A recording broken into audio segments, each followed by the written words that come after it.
শীতের ফুলকপি দিয়ে এরকম দেশি কই মাছের পাতলা ঝোল খেতে ভীষণ ভালো লাগে। একবার হলেও বাড়িতে বানিয়ে দেখবেন। তার সাথে আমি এখানে কয়েক টুকরো আলু ব্যবহার করেছি। নমস্কার বন্ধুরা, কিচেন অপশনটাই চ্যানেলে আপনাদের স্বাগত। আজকে এই রেসিপি আলু আর ফুলকপি দিয়ে দেশি কই মাছের পাতলা ঝোল। আমি এখানে পরিমাণ মতো মাছগুলোকে নিয়ে নিয়েছি, ভালো করে ধুয়ে নিয়েছি। দিয়ে দিলাম পরিমাণ মতো লবণ, পরিমাণ মতো হলুদ আর 1 চামচ মতো কাঁচা সর্ষের তেল। এখন মাছগুলোর গায়ে বেশ ভালো করে মেখে নিয়ে 10 মিনিট মতো রেস্টে রেখে দেব। আর সবজি হিসাবে নিয়েছি ফুলকপি আর আলু, যেগুলোকেও বেশ ভালো করে ধুয়ে নিয়েছি। এখন কড়াইতে পরিমাণ মতো তেল বসিয়ে দিয়েছি। তেলটা ভালো মতো গরম করে নেব, মানে যখন ধোয়া ওঠার মতো গরম হবে তখন মাছগুলোকে দিয়ে দেব ভেজে নেওয়ার জন্য। চলুন মাছগুলো ভাজা হতে থাক, একটা মশলা করে নিই। একটা মিক্সির ছোট জার নিয়ে নিয়েছি, দিলাম পরিমাণ মতো আদা কুচি, দিয়ে দিচ্ছি কাঁচা লঙ্কা 3টে, 2টো শুকনো লঙ্কা, চামচ মতো দিয়ে দেব গোটা জিরে, আর 1 চামচ মতো দিয়েছি গোটা ধনে। আমি যেহেতু এখানে 6টা মাছ তৈরি করব, এর জন্য সেই হিসেবেই কিন্তু মশলাটা দেখাচ্ছি। এখন মশলাটাকে পেস্ট করে নেব। এইদিকে দেখুন আমার মাছগুলো কিন্তু ভাজা হয়ে গেছে।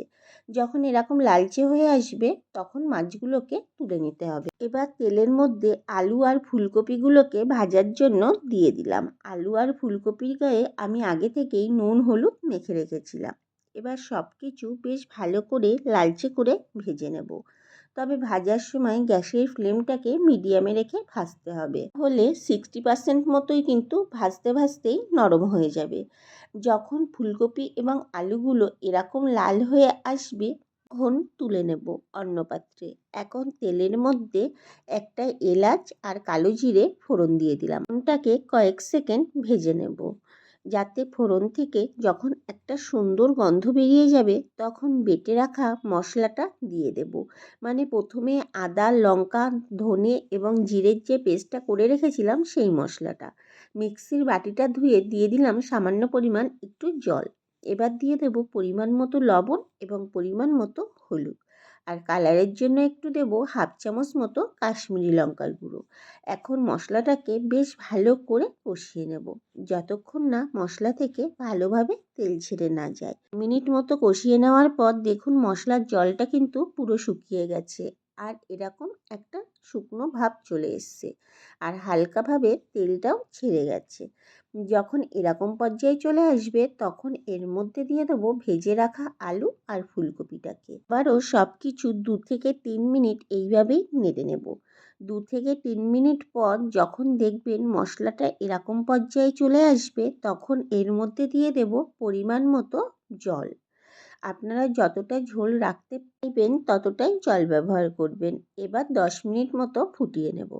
10 মিনিট পর একবার দেখে নেব আলু আর ফুলকপিটা সিদ্ধ হয়েছে কিনা। আলু আর ফুলকপি ভালো মতো কিন্তু নরম হয়ে গেছে। এবার ভেজে রাখা মাছগুলোকে এর মধ্যে দিয়ে দেব।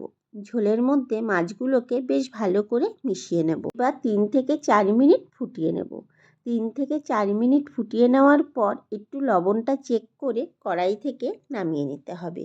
তৈরি হয়ে গেল শীতের দুপুরে ফুলকপি আলু দিয়ে দেশি কই মাছের পাতলা ঝোল।